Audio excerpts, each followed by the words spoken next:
कई लोग कहते हैं कि हमें गुस्सा बहुत आता है।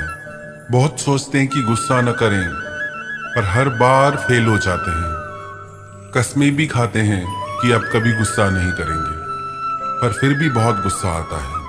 क्रोध एक ऐसी चीज है जो आपके प्यारे से प्यारे रिश्ते में भी जहर भर सकता है। क्रोध सबसे पहले आपके मन में जहर भरता है, आपकी जिंदगी में जहर भरता है, आपकी पूरी दुनिया में जहर भर जाता है। जो इंसान क्रोध करता है वो क्रोध करने से पहले भी दुखी रहता है, क्रोध करते समय भी दुख को पाता है और क्रोध करने के बाद भी दुखी होता है।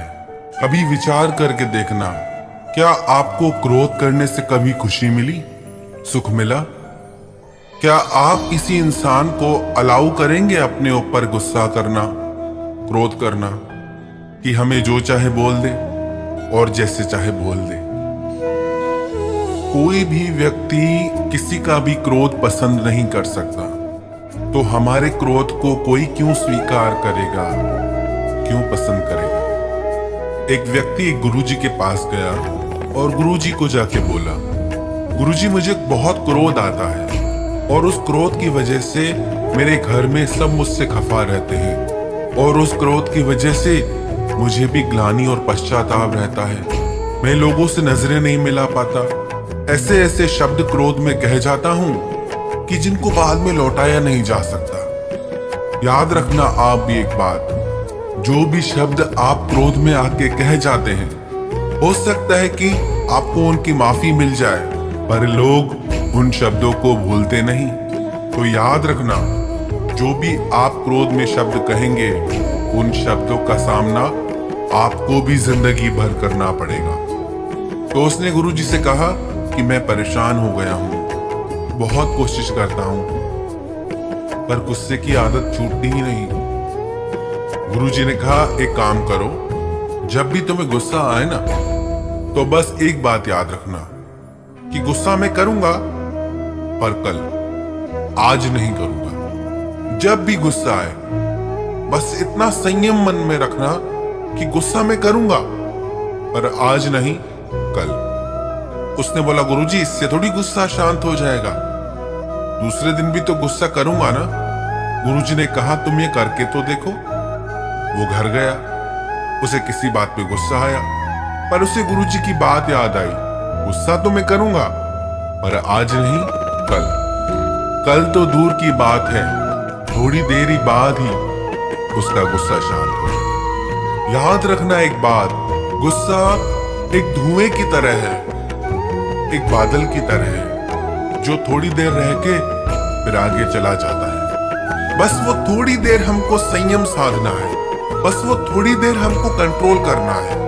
हम बर्दाश्त नहीं कर पाते चीजों को। कई लोग कहते हैं कि हम गुस्सा करते नहीं, लोग हमें गुस्सा दिला देते हैं। तुम कोई टीवी हो क्या जो किसी ने रिमोट कंट्रोल में जैसा चैनल चलाया और तुमने प्रोग्राम देना शुरू कर दिया? लोग आजकल इतने हल्के क्यों हो गए हैं? कितना आसान हो गया है आजकल किसी को भी गुस्सा दिलाना और किसी को भी खुश करना इतना मुश्किल क्यों हो गया है? क्योंकि हमारी एक गंदी आदत है, हम हर बुरी बात का ब्लेम दूसरों पे डाल देते हैं कि उसकी वजह से, अगर वो नहीं होगा तो कोई और होगा। या तो ऐसा हो कि आपके लिए पूरी दुनिया ही बदल जाए, दुनिया का एक एक इंसान बदल जाए ताकि आपको गुस्सा नहीं आए, दुनिया की हर चीज बदल जाए, हर नियम बदल जाए, क्योंकि आपको गुस्सा नहीं आए। आपको फिर भी गुस्सा आएगा, क्योंकि वो आपके भीतर है। बाहर के लोग तो निमित्त बनते हैं उस गुस्से को बाहर निकालने के लिए, वो तो आपने भर ही रखा है अपने भीतर। बस जरूरत है खुद को पहचानने की, जानने की। जैसे उस व्यक्ति को गुरुजी ने कहा कि गुस्सा कल करना, बस थोड़ी देर का संयम और गुस्सा गायब।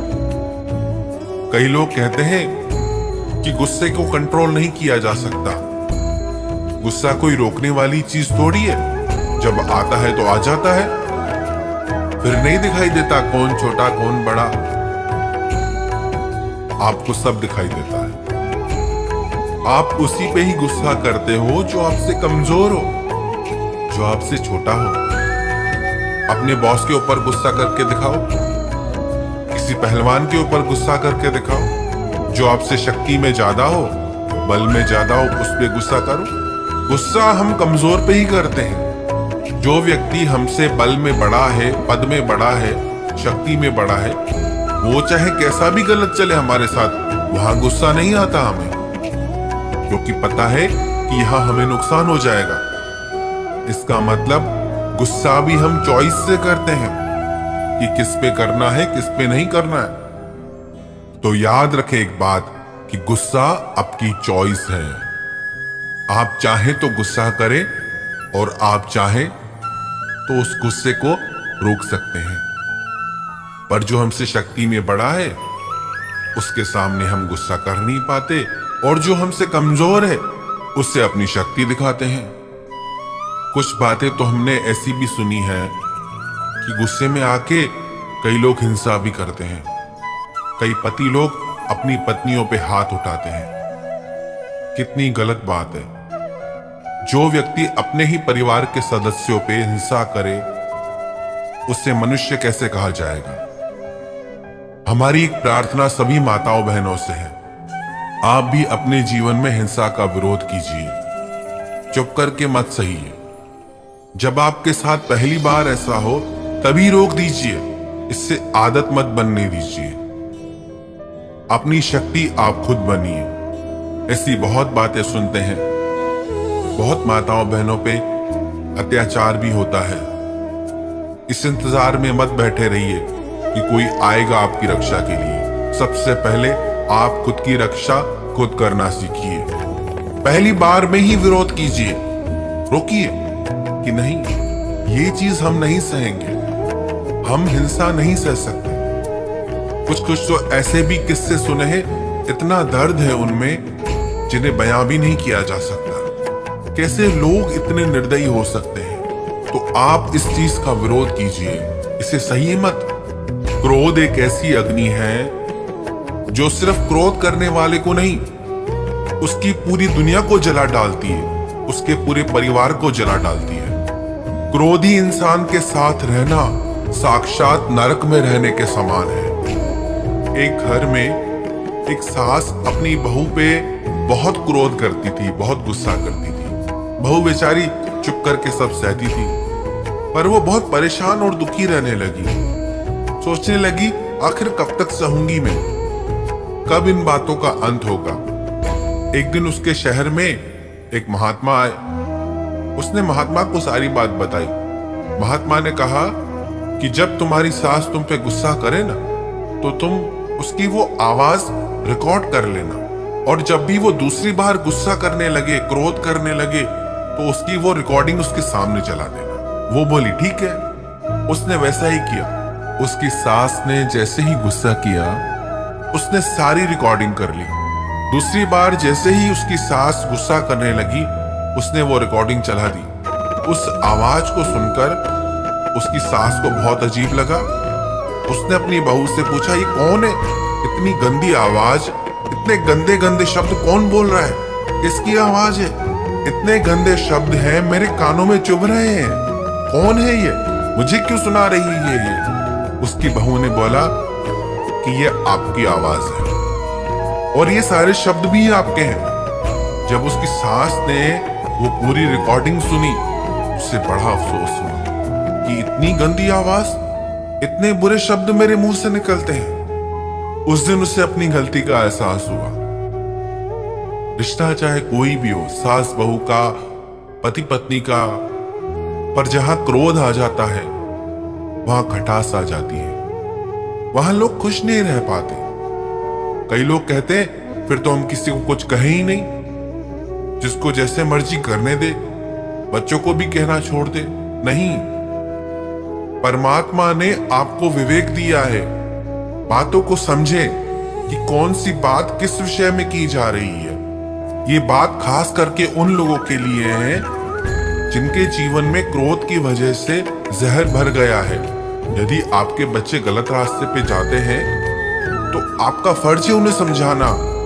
किसी की भलाई के लिए थोड़ा ऊपर से गुस्सा दिखाने में कोई बुराई नहीं है। गुस्सा और क्रोध ये दोनों अलग चीजें हैं। आपने गुस्सा किया, उस टाइम बात बोली, वहीं बात पूरी हो गई।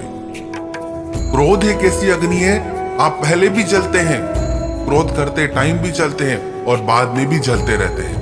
वही बातें आपके मन में चलती रहती हैं, तो उन बातों को सुधारना है।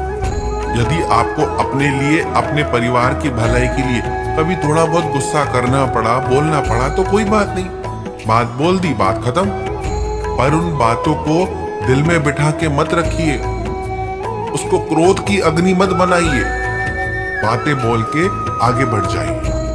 न आप किसी का क्रोध सह सकते हैं, न कोई आपका क्रोध सहना पसंद करेगा।